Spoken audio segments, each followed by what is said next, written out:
Assalamualaikum warahmatullahi wabarakatuh. Bismillahirrahmanirrahim. Allahumma sholli ala Muhammad wa ali Muhammad. Pada kesempatan kali ini Al-Fakir akan membawakan sebuah tema, yaitu falsafatus shaumi, yaitu filosofi puasa. Kali ini kami akan menukil sebuah kitab dari karanganipun Dr. Ahmad Syarbashi, kitab Yas'alunaka fid dini wal hayat. Uniknya kitab ini setiap bab ada soal pertanyaan lalu dijawab oleh musannif. Pada bab puasa ini, pada tema pertama yaitu filosofi puasa, ada sebuah soal, hunaka man yatasa'alu an hikmatis saum fil Islam. Di sini ada orang yang bertanya tentang hikmahnya puasa di dalam Islam. Apakah di dalam kewajiban agama ini ada suatu filosofi yang mengandung hikmahnya tentang syariat puasa ini? Jawabannya, as-saumu ruknun min arkanil islami. Puasa itu salah satu rukun dari beberapa rukunnya Islam. Hal ini didasarkan dari nasnya Quran dalam surah Al-Baqarah. A'udzubillahi minasyaitonirrajim. Bismillahirrahmanirrahim. Ya ayyuhalladzina amanu, hai orang-orang yang beriman. Kutiba alaikumussyam, diwajibkan atas kamu puasa, kama kutiba seperti diwajibkan alal ladzina min qablikum, atas orang-orang sebelum kamu, la'allakum tattaqun, supaya kamu bertakwa. Dari ayat ini kita bisa memahami annas sauma lam yakun mubtadi'an fil Islam, bahwasanya puasa ini bukanlah hal baru di dalam Islam, tetapi ini syariatun ilahiyah. Jadi syariah ketuhanan yang mengetahui semua para agama, bahwasanya di dalam agama samawi, beberapa agama samawi yang lain juga menerapkan puasa. Ma'ahtilafi fit turki wan najmi wal ashkal. Jadi meskipun dalam penerapannya berbeda-beda caranya, metodenya, dan tata cara puasanya. Wa mana hada, dan artinya ini annallah tabaraka wa ta'ala, bahwasanya Allah yu'allimuna, mengajari kita, annas sauma, bahwa puasa ini kal wajibiddini, yaitu seperti kewajiban agama yang sudah dilakukan oleh sepanjang masa oleh agama-agama samawi yang lain. Dan adapun falsafatus syami, filosofi puasa fil islami, dalam Islam ini ada beberapa filosofi. Al-amrul awali, yang pertama, annas sauma fihi ta'atun lillah. Jadi puasa ini adalah bentuk taat kepada Allah dan sebagai bentuk jawaban li amrihi, atas perintahnya Allah. Jadi ketika tadi di awal ayat diwajibkan atas kamu puasa, hai orang-orang yang beriman, maka jawaban atas panggilan Allah dan perintahnya Allah itu kita jawab, kita aplikasikan dengan melaksanakan puasa. Nah, di sini ketaatan ini mengingatkan kita bahwasanya bi annallahu wal musaitir, bahwasanya Allah ini berkuasa selalu atas segala sesuatu yang terhadap kita. Bahwa raga ini semuanya adalah miliknya Allah. Ketika ada aturan kamu jangan makan, maka kita harus mengikutinya, menahan untuk tidak makan, karena badan dan semua tangan kita, makan mulut kita ini semua diatur oleh Allah. Dan adapun filosofi yang kedua, bahwasanya puasa itu di sini disebutkan sauratun nafsiyah, sabbihu sauratun nafsiyah, yaitu seperti revolusi nafsu. Jadi suatu bentuk revolusi, perubahan alal adati wa taqalidi, atas adat-adat dan kebiasaan-kebiasaan yang dimana sebelum puasa nafsu ini arahnya ke arah ngawur. Ngawur itu jam makannya tidak ditentukan, jam minumnya juga tidak ditentukan. Fal insanu qabla shaum, maka manusia sebelum puasa itu yakulu kama yasha wa yahwa.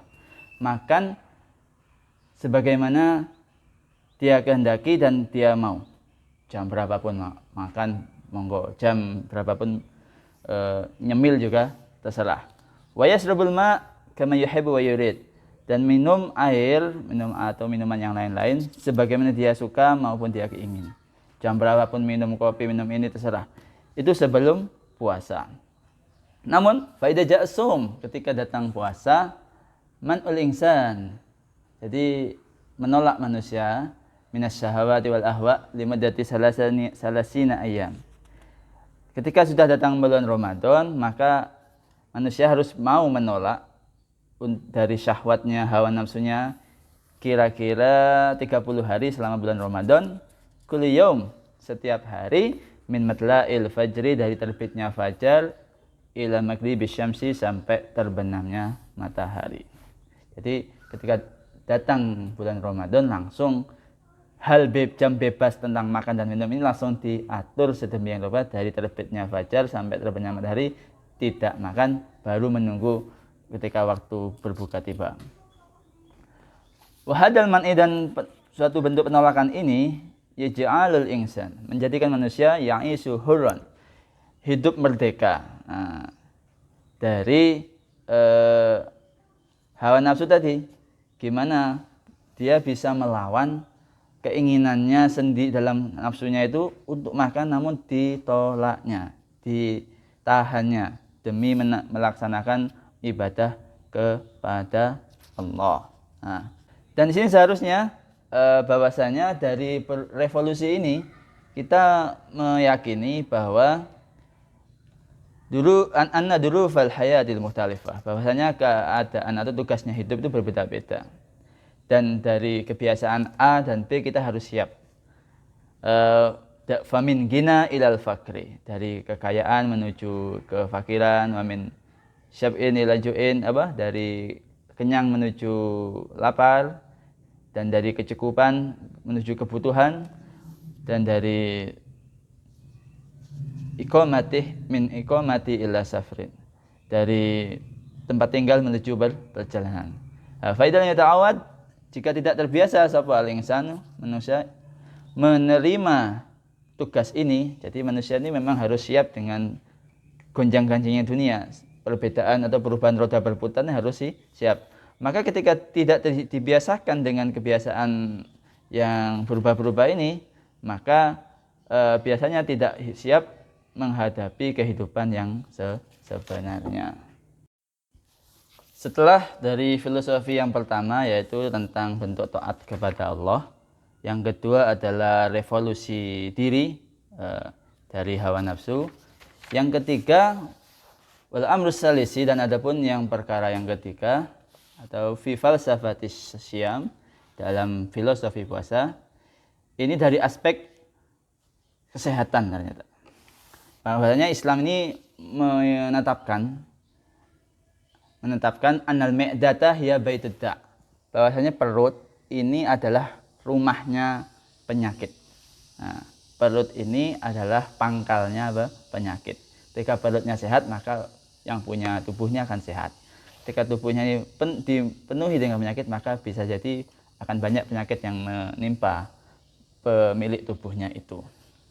Wa anal israfa, bahwasanya berlebihan atau fit ta'ami, dalam makanan, bisa merusak dan memberikan efek yang paling jelek. Jadi efeknya akan jelek ketika banyak makan. Dan sebaik-baik manusia adalah orang yang mau ideal fi ta'amihi wa syarabihi, dalam makanannya dan minumannya. Jadi sebaik manusia yang mau ideal. Idealnya bagaimana? Dipesankan oleh Nabi, nahnu qaumun la na'kulu hatta naju'. Wa idza akalna la nasba'u. Jadi kita ini kelompok. Jadi kalau ngomong kita, berarti kita umat Islam, Nabi berpesan, kita ini kelompok orang, kelompok agama yang dimana tidak akan makan sebelum lapar dan tidak berhenti sebelum kenyang. Jadi ini konsepnya Nabi demi kesehatannya diri tubuh kita ini. Jadi ketika ada keinginan untuk makan, laparnya indikatornya seberapa? Apakah benar-benar lapar atau hanya sekedar ingin? Lalu ketika sudah makan, indikator kenyang pun juga begitu. Ini masih ada nih, masih cukup. Nah, indikator yang menentukan ini kapan berhenti adalah kita sendiri. Mau dipolkan, dipenuhkan, atau ada ruang-ruang yang disediakan untuk ruang-ruang yang lain. Ini adalah pesannya Nabi bahwa ketika makan ketika lapar dan berhenti sebelum kenyang. Nah, tapi kebanyakan yang apa-apa itu yang merusak itu yaitu memang gara-gara al-iksaru minat ta'am. Jadi kebanyakan dari makan. Seperti yang dilakukan kebanyakan manusia. Kenapa? Kalau banyak makan akan menumpuk kelebihan-kelebihan fil jismi di dalam tubuh kita. Jadi numpuk zat-zat makanan yang berlebihan yang di situ akan contoh bisa menghalangi peredaran darah dan lain-lain sebagainya. Nah, puasa hadir untuk memurnikan atau mengurangi efek-efek berlebihan tadi. Karena puasa ini ibarat lebarannya diri. Bayangkan, dulu sebelum puasa jam makan itu taur.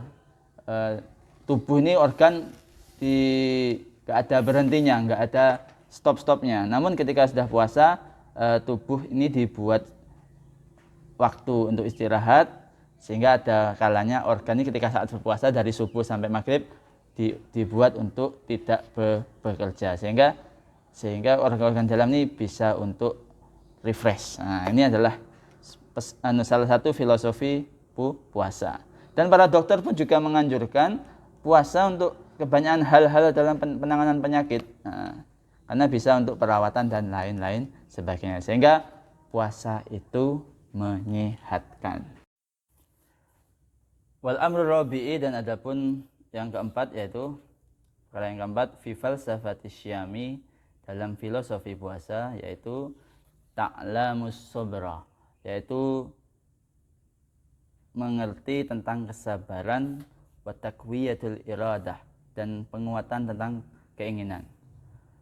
Fasaim, maka orang puasa itu qad yara alwan, jadi qad yara alwanut ta'ami, ketika puasa melihat berbagai macam warna makanan, an yaminin dari sisi kanan, wa shimalin dari sisi kiri, sana ada, sini ada makanan, melihat saja.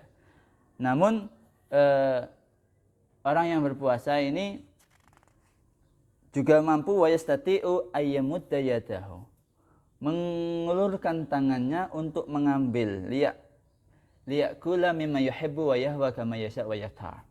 Jadi bisa mengambil makanan itu sesuai yang dia inginkan. Baik mau yang disuka, contoh mau ngambil makanan A, B, C, diambil pun bisa.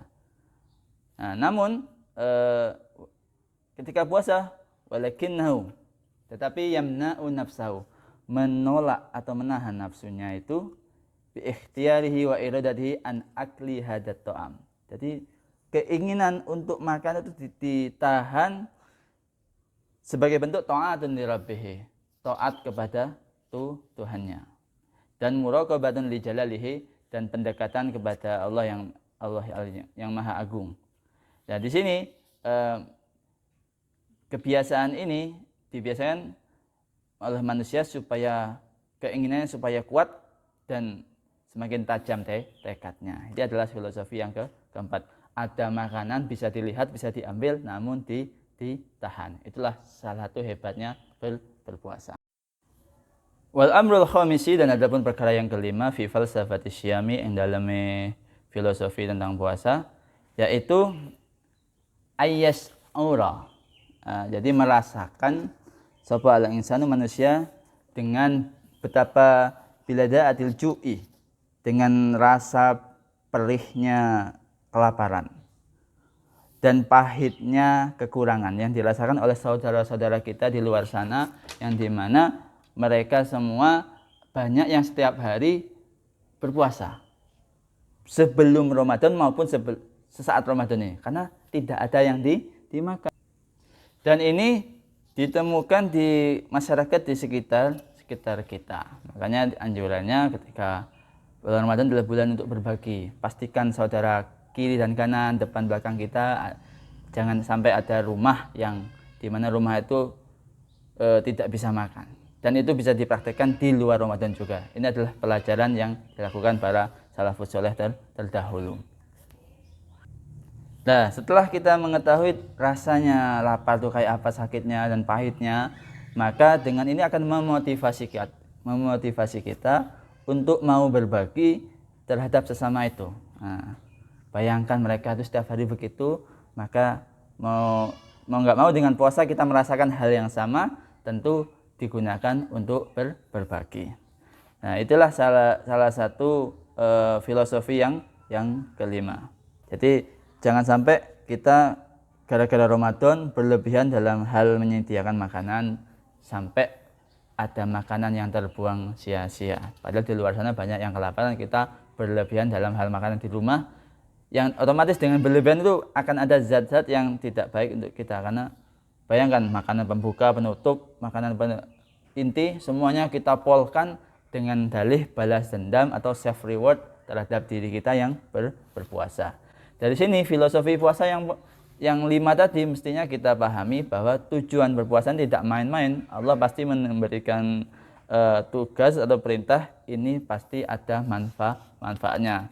Jadi yang pertama itu taat kepada Tuhan, yang kedua yaitu suatu bentuk revolusi diri atas hawa nafsu dari kebiasaan-kebiasaan kita. Yang ketiga adalah dalam aspek kesehatan, yaitu puasa itu menyehatkan. Yang keempat adalah belajar sabar dan menahan kekuatan kita yang mau bisa untuk melihat dan mengambil makanan, kita tahan. Dan yang terakhir adalah merasakan penderitaan atau lapar yang dirasakan oleh saudara-saudara kita di luar sana yang kebetulan nasibnya tidak baik. Maka dengan berpuasa kita akan merasakan hal yang sama sehingga memotivasi untuk berbagi terhadap sesama. Demikian filosofi puasa yang dijawab oleh Syekh Ahmad Syarbashi dari Mesir. Ada salah dan kurangnya mohon maaf dari saya. Akhirul kalam. Assalamualaikum warahmatullahi wabarakatuh.